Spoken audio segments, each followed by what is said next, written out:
नमस्कार मंडळी, मी सपना आणि सपना वी आर्ट चॅनलवर तुमचं स्वागत आहे। सगळ्यांनाच आपलं घर खूप छान असं क्रिएटिव्ह पद्धतीने सजवायला खूप आवडतं। सध्या हे मराठी कॅलेंडर बनवण्याचा खूप ट्रेंड चालू आहे, त्याच्यामुळे मी पण म्हटलं जर सोप्या पद्धतीमध्ये तुम्हाला जर मी हे कॅलेंडर बनवायला शिकवलं तर तुम्ही सुद्धा बनवू शकता। आणि मार्केटमध्ये आता याची प्राइस भरपूर आहे। आपल्या नवीन पिढीला मराठी महिने कधी असतात, कोणता सण कोणत्या महिन्यात असतो हे जास्त काही माहित नसतं। जर हे कॅलेंडर आपल्या घरामध्ये राहिलं तर ते लहान मुलांना सुद्धा समजू शकतं। जास्त बडबड न करता आता आपण व्हिडिओला सुरुवात करूयात। मस्त असा पाऊस होऊन गेलेला आहे आणि छान वातावरण झालेलं आहे। या वातावरणामध्ये काम करायला ना खूप वेगळीच मज्जा येते। आजपर्यंत मी असं छोटं छोटं काम कधीच केलेलं नाहीये। खूपच छोटं काम आहे आणि खूपच छोटी साईज घेतलेली आहे। 8 बाय 8 इंचचा मी इथं कॅनव्हास बोर्ड घेतलेला आहे आणि त्याच्यामध्ये 5.5 बाय 4 सेंटीमीटर असे मी बॉक्स करून घेतलेले आहेत। एका लाईन मध्ये 4 बॉक्स केलेले आहेत आणि त्याच्यामध्ये 2 सेंटीमीटर अशी खालून जागा सोडलेली आहे की आपल्याला तिथं अक्षर लिहायला हे जे चैत्र वैशाख ज्येष्ठ वगैरे आहेत ते लिहिण्यासाठी मी 2 सेंटीमीटर जागा सोडलेली आहे खालून। प्रत्येक सणाचे इथं मी चित्र काढून घेते। इथे मी मस्त सिम्बॉल ड्रॉ करत होते, तेवढ्यात इतकं मस्त सनसेट व्हायला लागलंय ना, म्हणून मी मधूनच त्याचा पण एक सीन घेतलेला आहे। तुम्हाला कसा वाटतोय? अशा वातावरणामध्ये काम करण्याची ना खरंच जाम मज्जा असते। पहिलं मी गुढीचं चित्र काढून घेतलेलं आहे चैत्र महिन्याचं, नंतर मी सूर्याचं चित्र काढलेलं आहे वैशाख आणि ज्येष्ठ वडाचं झाड काढलेलं आहे। आषाढ मध्ये मी इथं विठ्ठलांचा चेहरा काढतेय। मला जेवढं जमल तेवढं मी ग्राफिक मध्ये सिम्बॉल टाइप करायचा प्रयत्न करतेय, कारण की रिअलिस्टिक केलं तर एवढ्या छोट्याशा स्पेस मध्ये ते व्यवस्थित दिसणार पण नाहीये आणि ती मला काढण्यास पण अवघड पडेल आणि ती तुम्हाला सुद्धा ड्रॉ करायला खूप अवघड पडेल। म्हणून मी जेवढं होईल तेवढं ग्राफिक मध्ये सिम्बॉल टाइप मध्ये करतेय। श्रावण महिन्यासाठी मी श्रीकृष्ण घेतलेला आहे आणि भाद्रपद मध्ये मी गणपती ऍड करते।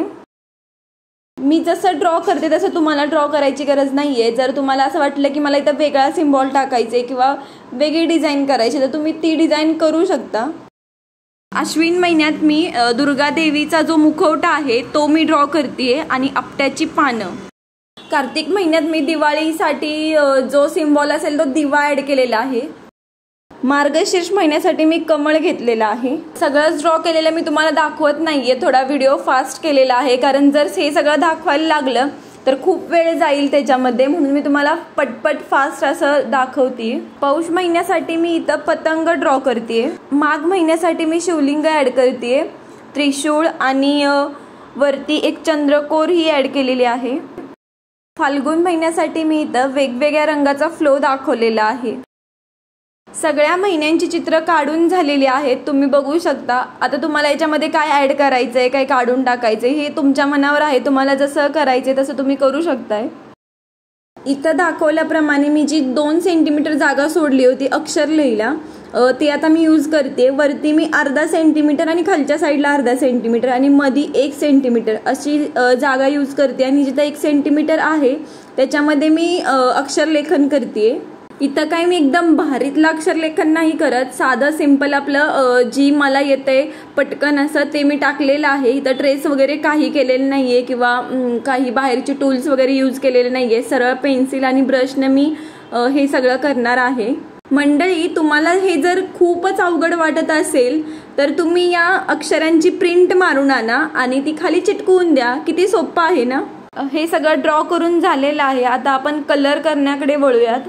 इथं मी माझ्याजवळ होते तेवढे सगळे छोट्या पॉइंटची ब्रश घेतलेले आहेत आणि काही colour orange, green, crimson, yellow colour, red colour आणि ब्लॅक कलर आणि ब्ल्यू कलर आणि व्हाईट कलर आणि क्रोम येल्लो, तो आधीचा लेमन येल्लो होता। जे इथं मी चित्र काढलेलं होतं ते थोडंसं फिक्कट करते, इरेझरनं थोडंसं त्याच्यावरती इरेज केलेलं आहे, का तर ते हाताला लागून परत पूर्ण अख्खं कॅनव्हास खराब होऊ नये म्हणून। तुम्ही चॅनलला सबस्क्राईब केलेलं आहे का?